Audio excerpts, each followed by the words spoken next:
اور دوسری چیز ہے سیرت النبی۔ میلاد النبی کا معنی اور سیرت النبی کے معنی کو اگر آپ سمجھیں گے تو پھر آپ کے ذہن سے اور دل و دماغ سے یہ سارے شکوک و شبہات ختم ہو جائیں گے۔ میلاد النبی کا معنی حضور اکرم صلی اللہ علیہ وسلم کی پیدائش، آقا علیہ السلام کا پیدا ہونا، آقا علیہ السلام کی آمد مبارک، آقا علیہ السلام کی تشریف آوری، آقا علیہ السلام کی بعثت محمدی، یہ حضور اکرم صلی اللہ علیہ وسلم کے میلاد النبی کا معنی ہے۔ تو اس کا انکار تو آج تک کسی نے بھی نہیں کیا۔ یہودی بھی مانتے ہیں کہ حضور کی ولادت ہوئی ہے، عیسائی بھی مانتے ہیں کہ حضور کی ولادت ہوئی ہے، ہندو بھی مانتے ہیں کہ حضور کی ولادت سارے بولیں ہوئی ہے، ہندو بھی سکھ بھی مانتے ہیں کہ حضور اکرم صلی اللہ علیہ وسلم پیدا ہوئے ہیں۔ تو آقا علیہ السلام کے میلاد کا منکر تو کوئی غیر مسلم بھی نہیں کر سکتا۔ حضور اکرم صلی اللہ علیہ وسلم کی ولادت کا انکار تو آج تک کسی کافر نے بھی نہیں کیا،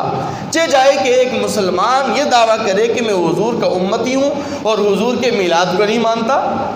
یہ تو بہت بڑی زیادتی ہے۔ اب دوسری چیز ہے سیرت النبی۔ سیرت النبی کا کیا معنی؟ سیرت النبی کو معنی کو سمجھنے کے لیے میں آپ کو قرآن کی ایک آیت مبارکہ کا حوالہ دیتا ہوں۔ حضرت موسیٰ علیہ السلام جب کوہ طور پہ اللہ تبارک و تعالیٰ سے ملاقات کے لیے تشریف لے گئے، اللہ تبارک و تعالیٰ نے انہیں معجزات عطا فرمائے، جادوگروں سے مقابلہ ہوا، تو جادوگروں سے مقابلے کے نتیجے میں حضرت موسیٰ علیہ السلام کو ایک معجزہ عطا فرمایا گیا کہ ان کے ہاتھ میں جو لاٹھی تھی، ان کے ہاتھ میں جو عصا تھا، جب بھی وہ اس عصا کو زمین پر پھینک دیتے تو پھر وہ اژدہا اور سانپ کی شکل اختیار کر لیتا۔ تو حضرت موسیٰ علیہ السلام سے اللہ تبارک و تعالی نے فرمایا کہ اے میرے کلیم، اے میرے موسیٰ، القہا، آپ اس عصا کو پھینکیے۔ حضرت موسیٰ علیہ السلام نے عصا کو زمین پر پھینکا، فَأَلْقَاهَا فَإِذَا هِيَ حَيَّةٌ تَسْعَىٰ، تو پھینکتے ہی وہ عصا اور وہ لاٹھی اژدہا بن گئی، سانپ کی شکل اس نے اختیار کر لی۔ اب فطری طور پر حضرت موسیٰ علیہ السلام گھبرائے، کیونکہ فطری طور پر انسان جب کسی سانپ اور اژدہے کو دیکھتا ہے تو کیا کرتا ہے جی؟ سارے بولیں، گھبراتا ہے۔ تو حضرت موسیٰ علیہ السلام گھبرائے تو اللہ تبارک و تعالی نے جواب میں فرمایا خُذْهَا وَلَا تَخَفْ، اے میرے کلیم آپ ڈریے مت، خوف مت کھائیے، اس کو پکڑ لیجئے۔ سَنُعِيدُهَا سِيرَتَهَا الْأُولَىٰ، جب آپ اس عصا کو دوبارہ اپنے ہاتھ میں پکڑیں گے تو ہم اس کو پہلی حالت پر واپس لوٹا دیں گے۔ سِيرَتَهَا الْأُولَىٰ، پہلی حالت میں، پہلی والی اصلی حالت کے اندر اس کو لوٹا دیں گے۔ تو پتہ چلا کہ سیرت کا معنی ہے انسان کی اپنی اصلی حالت، انسان کی حالت زندگی، انسان کی پوری زندگی کا ایک نقشہ، انسان کی پوری زندگی کا ایک کامل اکمل اور مکمل نمونہ۔ تو میں نے عرض کیا کہ سیرت کا معنی یہ نکلا کہ سیرت کا معنی ہے کہ حضور کی پوری زندگی، حضور کی پوری زندگی کا نقشہ، حضور اکرم صلی اللہ علیہ وسلم کی کامل اکمل اور مکمل زندگی کا نام کیا ہے جی؟ سیرت النبی۔ تو میلاد کا معنی ہوا کہ حضور اکرم صلی اللہ علیہ وسلم کی پیدائش، اور سیرت کا معنی ہوا حضور اکرم صلی اللہ علیہ وسلم کی پوری زندگی۔ ان دو باتوں کو سمجھنے کے بعد اب اگلی بات کی طرف آئیے۔ جب یہ بات واضح ہو گئی اور ثابت ہو گئی کہ حضور اکرم صلی اللہ علیہ وسلم کی ولادت بعثت ہوئی ہے، ولادت باسعادت ہوئی ہے، اور حضور اکرم صلی اللہ علیہ وسلم نے، آقا علیہ السلام نے حضرت آمینہ کے پیٹ سے جنم لیا ہے اور اس کا منکر بھی کوئی نہیں۔ اور سیرت النبی کا معنی یہ ہوا کہ حضور اکرم صلی اللہ علیہ وسلم کی پوری زندگی، تو ولادت کا جب کوئی منکر ہی نہیں ہے، ولادت کا کوئی انکار کرنے والا ہی نہیں ہے، ہاں سیرت النبی کے انکار کرنے والے، سیرت النبی کے منکر تو آپ کو مل جائیں گے، لیکن ولادت النبی کا انکار کرنے والا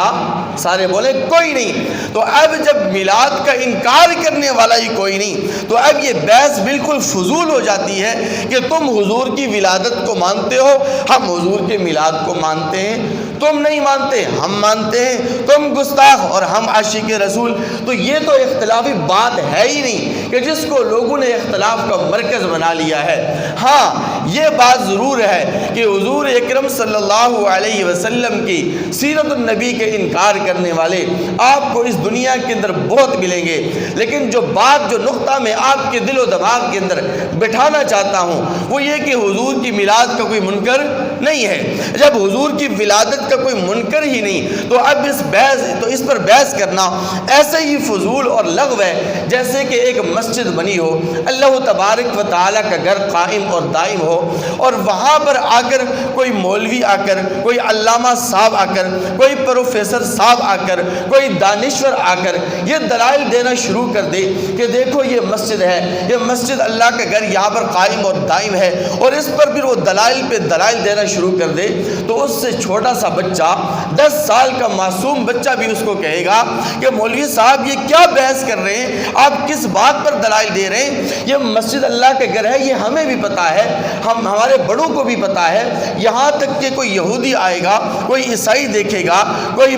ہندو دیکھے گا، کوئی سکھ دیکھے گا تو وہ بھی کہے گا کہ یہ مسجد ہے، اللہ تعالیٰ کا گھر ہے، اس پر دلائل دینے کی کیا ضرورت ہے۔ ہاں اگر آپ نے دلائل دینے ہیں، اگر آپ نے گفتگو کرنی ہے، اگر آپ نے بیان کرنا ہے تو آپ مسجد کی فضیلت کو بیان کریں، مسجد کی عظمت کو بیان کریں، مسجد کے احترام کو آپ بیان کریں، مسجد کے آداب کو آپ بیان کریں، اور مسجد کے اعمال کو آپ بیان کریں کہ مسجد میں کون سے اعمال ہمیں کرنے چاہیے کہ جس سے ہماری آخرت سرور جائے۔ تو میرے بھائیوں، عرض خلاصہ کلام یہ نکلا کہ اب حضور اکرم صلی اللہ علیہ وسلم کا ولادت کا کوئی منکر نہیں، تو اب یہ مسئلہ زیر بحث بھی نہیں ہونا چاہیے۔ ہاں یہودیوں نے حضور اکرم صلی اللہ علیہ وسلم کی ولادت کو مانا ہے لیکن سیرت النبی کا انکار کیا ہے۔ یہودیوں نے کے بعد عیسائیوں نے حضور اکرم صلی اللہ علیہ وسلم کی میلاد کو مانا ہے، یعنی حضور صلی اللہ علیہ وسلم کی ولادت کو مانا ہے لیکن سیرت النبی کا انکار کیا ہے۔ ہندو نے حضور اکرم صلی اللہ علیہ وسلم کی ولادت کو مانا ہے لیکن سیرت النبی کا انکار کیا ہے۔ اسی انداز سے مشرکین مکہ نے حضور اکرم صلی اللہ علیہ وسلم کی ولادت کو مانا ہے لیکن سیرت النبی کا انکار کیا ہے۔ عتبہ، شیبہ، ابو جہل، لہب وغیرہ نے حضور اکرم صلی اللہ علیہ وسلم کی ولادت کو مانا ہے، یعنی میلاد النبی کو تو مانا ہے لیکن سیرت النبی کا انکار کیا ہے۔ تو اب خلاصہ اور پتہ اور نتیجہ یہ نکلتا ہے کہ حضور اکرم صلی اللہ علیہ وسلم کی میلاد کا منکر کوئی نہیں، تو یہ مسئلہ بھی زیر بحث نہیں۔ ہاں سیرت النبی کے منکرین بہت ہیں، اس لیے علماء کی ذمہ داری یہ بنتی ہے، مسجد کے خطباء کی ذمہ داری یہ بنتی ہے، مذہبی طبقے کی ذمہ داری یہ بنتی ہے، مذہبی قائدین کی ذمہ داری یہ بنتی ہے، علماء فقہاء کی ذمہ داری یہ بنتی ہے کہ وہ امت کو حضور اکرم صلی اللہ علیہ وسلم کی سیرت طیبہ بتلائیں، کیونکہ سیرت النبی کے انکار کرنے والے بہت ہیں لیکن میلاد النبی کا انکار کرنے والا کوئی نہیں۔ میرے بھائیوں،